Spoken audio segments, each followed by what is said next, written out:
2024년 7월 금요 성령 기도에 오신 우리 성도님을 주님의 이름으로 환영합니다. 우리 자유 계신 분도 이렇게 인사하겠습니다. 기도의 불을 받읍시다. 기도의 불을 받읍시다. 기도의 불을 받고 성령의 도우심을 따라 기도할 수 있기를 축복합니다. 오늘 설교 제목이 주님의 은혜이면 충분합니다인데요. 이 설교 제목으로 한번 인사해 볼까요? 주님의 은혜이면 충분합니다. 주님의 은혜이면 충분합니다. 영국에서 열린 비교 종교학 회의에서 세계 각국 전문가들이 기독교 신앙의 독특성을 찾는 토론에 들어가고 있었습니다. 그래서 토론이 계속해서 기독교만이 가지고 있는 독특성이 무엇인가 이런 토론을 하고 있었습니다. 그때 C.S. 루이스가 방을 잘못 찾아 들어갔습니다. 그때 C.S. 루이스가 이렇게 물었습니다. 토론의 주제가 무엇입니까? 그래서 거기 있는 사람들이 전 세계 종교 중에 기독교만이 가지고 있는 독특성이 무엇인지를 지금 토론하고 있습니다. 그때 루이스가 이런 대답을 했어요. 한창을 토론하고 있는데 결론이 안 나니까 루이스가 딱 답을 이야기했는데 뭐냐 하면 그거야 아주 쉽죠. 은혜 아닙니까? 사랑하는 성도 여러분, 기독교만이 가지고 있는 독특성 여러분 뭐라고 생각하십니까? 은혜 아닙니까? 무엇으로 증명할 수 있을까요? 기독교가 가지고 있는 독특성 이 은혜를 무엇으로 증명할 수 있을까요? 우리는 은혜를 받을 수 있는 자격이 없는 사람인데 그 은혜를 받았기 때문입니다. 그 은혜로 오늘을 살았고 그 은혜로 일주일을 살았고 그 은혜로 전반기 6개월을 살았습니다. 그래서 다른 거 없어도 주님의 은혜이면 충분한 줄 믿습니다.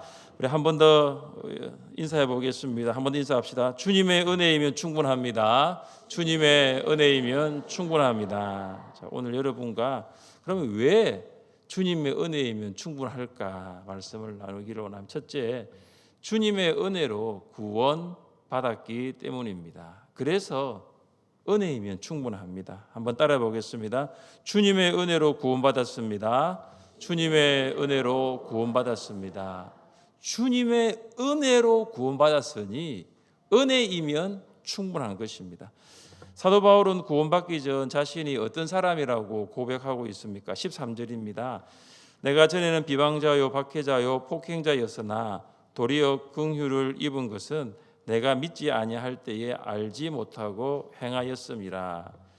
여러분, 비방자는 어떤 사람입니까? 비난하고 헐뜯는 사람이죠. 바울은 어릴 때부터 유대교를 믿어왔습니다. 그는 태어난 지 8일 만에 할례를 받은 정통 유대인입니다. 그는 유대인의 전통과 행위를 통해서 구원을 받을 수 있다고 믿었던 바리새인입니다. 바울은 누구보다도 유대교를 사랑했고 그리고 유대교를 위협하는 것은 무엇이든지 미워했습니다. 어느 날 스데반이 유대인들에게 설교를 하고 있었습니다. 설교 중에 한 부분을 제가 읽어드리겠습니다. 너희 조상들이 선지자들 중에 누구를 박해하지 아니하였느냐? 의인이 오시리라 예고한 자들을 그들이 죽였고 이제 너희는 그 의인을 잡아준 자요 살인한 자가 되나니. 여러분, 여기에서 의인은 누구일까요? 예수님입니다. 그리고 의인이 오시리라 예고한 사람은 누구일까요? 선지자들입니다. 그러니까 유대인들이 어떻게 했죠? 선지자들을 박해하고 죽였고 그리고 예수님까지 박해하고 죽였습니다. 유대인들이 스데반에게 돌을 던져 죽이려고 할 때에도 이 바울은 어떻게 생각했느냐? 이 스데반의 죽음은 마땅하다라고 생각했습니다. 바울은 스데반의 죽음 이후에 박해자와 폭행자가 되었습니다. 바울이 박해자와 폭행자였다는 것을 잘 보여주는 말씀이 있습니다. 이 말씀입니다. 사울이 교회를 잔멸할 새 각 집에 들어가 남녀를 끌어다가 옥에 넘기니라. 이 구약 성경을 헬라어로 번역한 성경이 70인역인데 그 성경에 보면 이 잔멸하다를 이렇게 풀이합니다. 멧돼지가 포도원을 짓밟아 파괴하고 황폐시키다. 여러분, 이 멧돼지가 밟고 지나간 밭을 한번 생각해 보십시오. 땀 흘려 애써 수고한 농작물들이 넘어지고 뽑혀지고 짓밟힙니다. 한마디로 쑥대밭이 됩니다. 바울이 바로 그랬습니다. 바울이 지나간 예루살렘의 교회, 바울이 지나간 성도들은 다 넘어지고 뽑혀졌고 짓밟혔습니다. 바울은 성도들의 집을 침입하여 그들을 끌어다가 감옥에 넘겼습니다. 바울은 예루살렘으로부터 240km 떨어진 다메섹의 성도들을 체포할 정도로 그야말로 박해자와 폭행자였습니다. 또한 바울은 구원받기 전 자신이 어떤 사람이라고 고백하고 있습니까? 15절 말씀은 우리 같이 한번 읽어보겠습니다. 15절입니다. 밑보다 모든 사람이 받을 만한 이 말이여, 그리스도 예수께서 죄인을 구원하시려고 세상에 임하셨다 하였도다. 죄인 중에 내가 괴수니라. 바울은 구원받기 전에 죄인 중에 괴수였습니다. 여러분, 괴수는 첫째 우두머리 두목이라는 말이죠. 바울은 예수님을 비방하는 일에는 첫째고 교회와 성도들을 박해하는 일에는 우두머리였다는 거죠. 그러니까 바울만큼 교회를 핍박한 사람이 없었어요. 바울만큼 성도들을 폭행하고 성도들을 감옥에 이렇게 넣은 사람은 없었던 것이죠. 여러분, 지금 바울이 자신의 과거를 지금 이야기합니다. 나는 비방자와 박해자였고 나는 폭행자였고 죄인의 두목이었다라고 그의 과거를 이야기합니다. 참 부끄러운 과거입니다. 이 디모데전서가 기록될 당시에 바울은 굉장히 영향력 있는 사람이었습니다.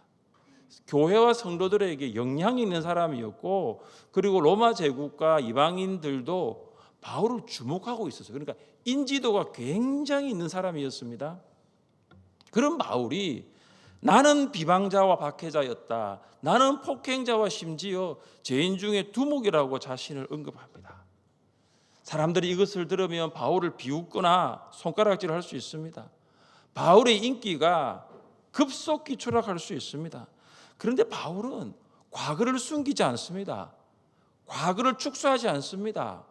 아주 솔직하게 나는 이전에는 비방자와 박해자였다. 나는 폭행자와 죄인 중에 두목이었다라고 너무나 적나라하게 자신의 과거를 밝힙니다. 이 디모데전서를 읽는 우리가 바울의 이 과거의 모습을 보면 민망할 정도라는 것이죠. 여러분, 바울이 이처럼 자신의 과거를 완전히 드러내는 그 이유가 무엇입니까? 14절 말씀을 같이 읽겠습니다. 14절입니다. 우리 주의 은혜가 그리스도 예수 안에 있는 믿음과 사랑과 함께 넘치도록 풍성하였도다. 아멘. 바울은 하나님이 비방자와 박해자, 폭행자와 죄인의 두목인 나에게 무엇을 주셨다라고 고백하고 있습니까? 나에게 은혜를 주셨다. 은혜를 주셨다. 주의 은혜가 넘치도록 풍성하였도다. 바울은 그냥 은혜를 그냥 이렇게 표현하지 않습니다. 넘치도록 풍성하였도다. 여러분, 이 말은 대단히 풍부하였다라는 거, 너무 많다라는 거죠. 영어로 슈퍼 바운드, 어바운드. 이게 어바운드 정도가 아니고 여기 앞에 슈퍼라는 단어가 붙어요. 우리가 보통 이제 시장을 말할 때 마켓이라 하잖아요, 마켓. 그런데 굉장히 물건이 많은 마켓, 이걸 뭐라 그러죠? 슈퍼마켓이라고 하잖아요. 아이들 데리고 가면은 놀라죠, 슈퍼마켓. 여러분, 은혜, 바울이 지금 설명하는 은혜는 그냥 이런 은혜가 아니라는 거예요. 모든 것을 능가하는 거죠. 바울이 예수님을 믿기 전에 지었던 죄가 너무나 컸습니다. 그냥 비방자, 박해자, 폭행자 정도가 아니고 죄인 중에 두목이고 우두머리였습니다. 셀 수가 없었어요. 셀 수가 없었어요. 그런데 넘치도록 풍성한 하나님의 은혜가 바울의 과거의 모든 죄를 압도해 버린 것입니다. 할렐루야. 넘치도록 풍성한 하나님의 은혜가 바울의 모든 죄를 다 덮어버렸습니다. 그래서 바울이 이렇게 고백했습니다. 너희는 그 은혜에 의하여 믿음으로 말미암아 구원을 받았으니 이것은 너희에게서 난 것이 아니요 하나님의 선물이라. 바울은 알았어요. 나는 이 은혜를 받을 자격이 없다라는 거죠. 바울은 아무리 생각해 보아도 이 은혜를 받을 자격이 없습니다. 내가 받아야 할 것은 은혜가 아니고 심판이지. 내가 받아야 할 것은 심판인데 하나님이 나에게 은혜를 주셨다라고 고백하고 있는 것입니다. 바울이 다메섹에 살고 있는 그리스도인들을 체포하러 가던 중이었습니다. 그때 하나님께서 바울을 찾아오십니다.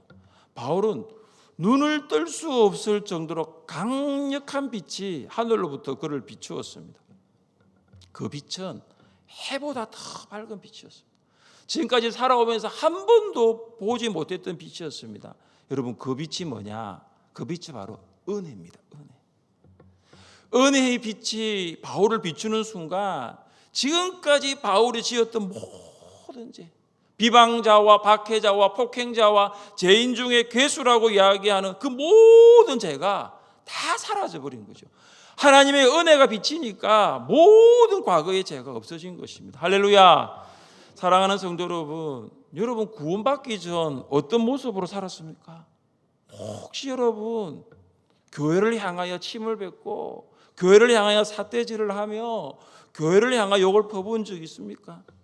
믿는 사람 비난하고 교회 가는 배우자와 자녀에게 교회 가지 말라고 박해한 적 있습니까? 아니면 예수님 대적하고 모독하고 저주까지 한 적이 있습니까? 그래서 그거 생각하면 너무 죄송했어. 주님 너무 죄송했어. 여러분, 예수님께서 여러분의 모든 죄를 십자가에서 용서해 주셨음을 믿으시기를 바랍니다. 예수님의 십자가의 은혜를 믿는 자는 모든 죄가 용서되었고 그 은혜로 구원받았음을 믿으십시오. 그래서 주님의 은혜이면 충분합니다. 왜냐하면 구원은 은혜로 받기 때문입니다. 나를 구원해 주신 주님의 은혜에 감사하시기를 주님의 이름으로 축복합니다. 왜 주님의 은혜이면 충분할까요? 둘째, 주님의 은혜로 직분을 받았기 때문입니다. 그래서 주님의 은혜이면 충분합니다. 한번 따라해 보겠습니다. 주님의 은혜로 직분 받았습니다. 주님의 은혜로 직분 받았습니다. 자, 함께 12절 말씀을 읽습니다. 12절입니다. 나를 능하게 하신 그리스도 예수 우리 주께 내가 감사함은 나를 충성되이 여겨 내게 직분을 맡기심이니. 아멘. 나를 능하게 하신, 이것은 다른 말로 나에게 능력을 주신이라는 말이에요. 여러분, 바울에게 능력을 주신 분은 누구십니까? 네, 예수님이죠. 하나님이시죠. 바울에게 능력을 주신 분은 예수님이에요. 바울은 그렇게 고백하고 있거든요. 나에게 능력 주신 분은 예수님이다. 여러분, 이것은 바울이 예수를 만나기 전에는 이런 고백하지 않았습니다. 바울에게 능력은 예수 만나기 전에는 집안이었습니다. 가문이었어요. 학문이었습니다. 학벌이었습니다. 그러나 예수를 만나고 난 다음, 은혜로 구원받고 난 다음은 그는 고백합니다. 나의 능력은 바로 예수님입니다. 나에게 능력은 바로 예수님입니다. 바울이 능력을 주신 예수님을 누구라 부르고 있습니까? 오늘 이 12절 말씀을 잘 보세요. 그리스도 예수 우리, 그 다음 뭐죠? 주. 그리스도 예수 우리 주. 바울은 능력을 주신 예수 그리스도를 주라 부릅니다. 여러분, 이 주라고 부르는 이 안에 뭐가 포함된지 아십니까? 예수님이 만물을 창조하시고 예수님이 만물을 다스리시는 하나님입니다. 이것입니다. 이것이 믿음이에요. 이것이 신앙입니다. 여러분, 믿음은 예수님이 만물을 창조하시고 예수님이 만물을 다스리시는 하나님을 고백하는 것이, 이게 믿음이고 이게 신앙입니다. 여러분, 여기 만물 안에 우리가 다 들어가 있다는 거 아시죠? 여러분은 나를 창조하시고 나를 다스리시는 분이 주 예수 그리스도이심을 믿습니까? 다시 묻겠습니다. 여러분은 예수 그리스도를 나의 창조주와 주관자로 믿고 고백하십니까? 바울에게 능력을 주신 주 예수 그리스도께서 바울을 충성되게 여기셨어요. 여러분 이상하지 않습니까? 예수님이 자신을 비방하고 성도들을 박해한 그 바울을 어떻게 여기셨느냐? 충성스럽게 여기셨다는 거, 여러분 이상하지 않습니까? 어떻게 교회를 쑥대밭으로 만드는 그 바울을, 성도들을 감옥에 넣었던 그 바울을 어떻게 충성되게 여길 수 있습니까? 어떻게 비방자와 박해자와 폭행자와 죄인 중에 두목을 충성되게 여길 수 있단 말입니까? 여러분 이것이 바로 하나님의 주권이에요. 우리의 인간적인 이성으로는 도무지 이해할 수가 없습니다. 하나님의 주권이에요. 하나님이 바울을 선택하신 거예요. 창조주와 주관자이신 하나님께서 바울을 선택하셨는데 누가 하나님의 선택을 막겠습니까? 누가 하나님의 선택을 부정하겠습니까? 어거스틴이 이런 말을 했어요. 하나님은 자격 있는 아무도 택하지 않으시며 오히려 그를 택하시면서 자격 있게 여기신다. 여러분 이게 세상하고 바뀐 거잖아요. 세상은요 자격 있는 사람을 택하거든요. 근데 하나님 반대입니다. 하나님 먼저 택하셔서 그를 자격 있게 여기시는 거예요. 바울은 하나님 보시기에 자격 없는 사람입니다. 자격이 안 돼요. 사도로서 자격이 안 되는 사람이에요. 그런 바울을 하나님이 택하셨어요. 택하셔서 그를 자격 있는 자로 만드신 거예요. 바울은 사도의 직분을 받을 자격이 없습니다. 그런데 하나님께서 그를 충성되게 여기셔서 바울 너는 이제 사도야. 사도의 직분을 맡기신 것입니다. 바울이 사도가 된 것은 하나님의 선택입니다. 바울은 하나님의 선택으로 사도가 되었습니다. 하나님께서 바울을 사도로 선택하시고 무슨 말씀을 하셨습니까? 이 사람은 내 이름을 이방인과 임금들과 이스라엘 자손들에게 전하기 위하여 택한 나의 그릇이라. 바울이 내가 사도가 되겠습니다 지원한 것이 아닙니다. 하나님께서 복음 사역을 위해서 바울을 선택하고 너는 나의 그릇이야 부른 것입니다. 사랑하는 성도 여러분, 하나님께서 바울을 선택하신 것처럼 여러분을 선택하셨음을 믿으십니까? 여러분 우리는 자격이 없는 사람이에요. 우리는 자격이 없는 사람이에요. 우리는 죄인이었습니다. 하나님의 자격에 도달할 수 없는 사람이었습니다. 그런 우리를 하나님께서 선택하시면서 자격 없는 사람이었는데 그런 우리를 자격 있는 사람 되게 하신 것입니다. 그래서 하나님께서는 우리를 보시면서 이렇게 말씀하십니다. 너 자격 있어. 너 자격 있어. 왜냐하면 내가 너를 선택했거든. 다른 사람 뭐라 말해도 상관없어. 너는 충분히 자격 있어. 내가 너를 선택했거든. 하나님께서 우리를 충성되게 여겨서 직분을 주신 줄 믿습니다. 여기 장로님, 우리 권사님, 집사님들 계시죠? 사실 우리가 저도 목사지만 우리가 장로 될 자격이 있었습니까? 우리가 권사 될 자격이 있었나요? 우리가 집사 될 자격이 있었나요? 아니 목사 될 자격은 있었나요? 자격 없었습니다. 우리는 이 직분 받을 자격이 없었어요. 그런데 하나님께서 충성되게 여기시는 거예요.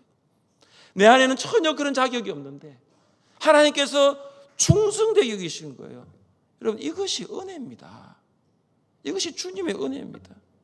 여러분 우리는 은혜로 직분을 받은 거예요. 여러분 그렇다면 여러분 그 직분을 귀하게 여기십시오. 충성되게 여겨 직분을 주신 하나님께 여러분 충성을 다하십시오. 나는 목사로 충성하고 있는가? 나는 장로로 충성하고 있는가?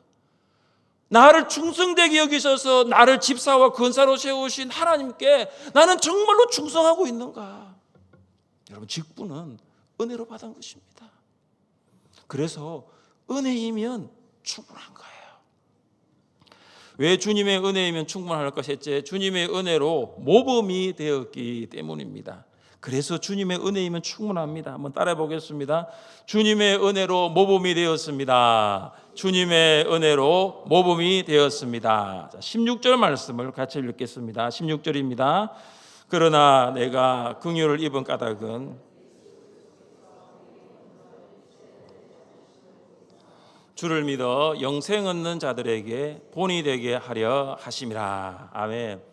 바울은 자신이 주님의 은혜를 받은 이유를 말하면서 한 가지를 언급하는데 그것이 바로 오래 참음입니다. 오래 참음. 예수님이 오래 참으셨기 때문에 내가 은혜를 받을 수 있었다라고 바울이 고백하고 있는 것입니다. 예수님은 스데반의 죽음을 마땅하게 여기는 바울을 오래 참으셨습니다. 그때 예수님 다 보고 계셨거든요. 왜냐하면 스데반이 하나님 보좌 우편에 있는 예수님을 봤단 말이에요. 그 예수님이 그 바울을 보고 있지 않았겠습니까? 예수님이 교회를 잔멸하고 성도들을 옥에 가두는 바울을 다 보고 있었습니다. 참으셨어요. 참으셨어요. 바울 자신도 예수님이 오래 참지 않으셨다면 나는 은혜를 받을 수 없었다라는 것을 알았습니다.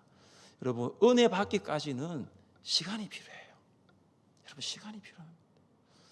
왜 예수님은 바울을 오래 참으셨을까요? 이유는 이것입니다. 주를 믿어 영생 얻는 자들에게 본이 되게 하려 하심이라. 예수님은 바울을 이렇게 만들고 싶었어요. 본, 모범으로 만들고 싶었어요. 그래서 참으신 거예요. 왜냐하면 어떤 죄인이라도 아무리 큰 죄를 범했다 해도 바울을 보면은 하나님이 은혜를 알 수 있는 거예요. 바울을 보면은 하나님이 구원하지 못할 사람이 아무도 없다는 거예요. 그러니까 바울을 보면은 사람들이 하나님의 은혜구나, 바울이 주님의 은혜로 구원받았구나, 이것이 모든 성도에게 모범이 되는 거예요. 사랑하는 성도 여러분, 저는 여러분이 하늘샘교회 모범이 될 수 있기를 원합니다. 여러분, 하늘샘교회에서 기도의 모범이라고 하면은 누가 생각납니까? 마음속으로 하십시오. 이야기하면 또 마음속으로, 배옥령 권사님 맞습니다. 그런데 마음속으로 기도하면 누구?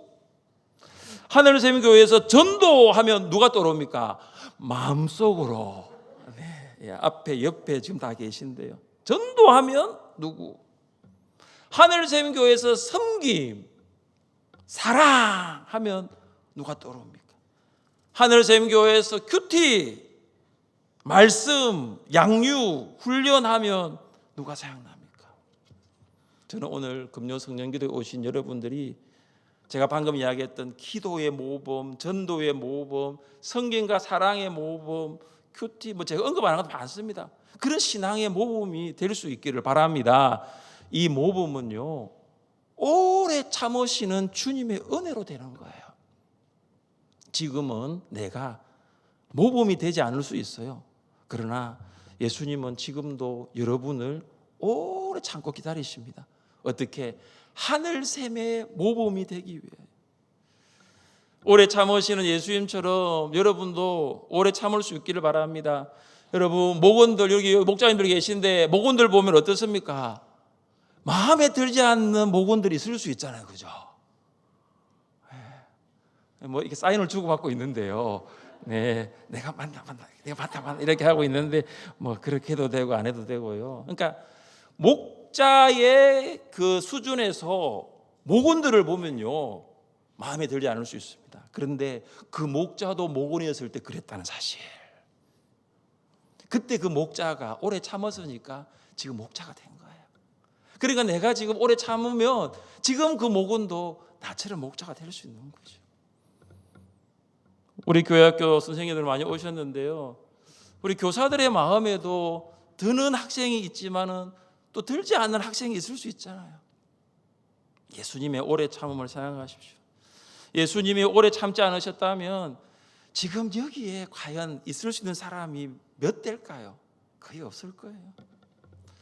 바울은 주님의 은혜로 구원을 받았고 주님의 은혜로 직분을 받았고 주님의 은혜로 모범이 되었다고 고백합니다. 그리고 바울은 그 은혜에 감격하여서 하나님께 영광의 찬송을 올려드립니다. 17절 말씀을 같이 읽습니다. 17절입니다.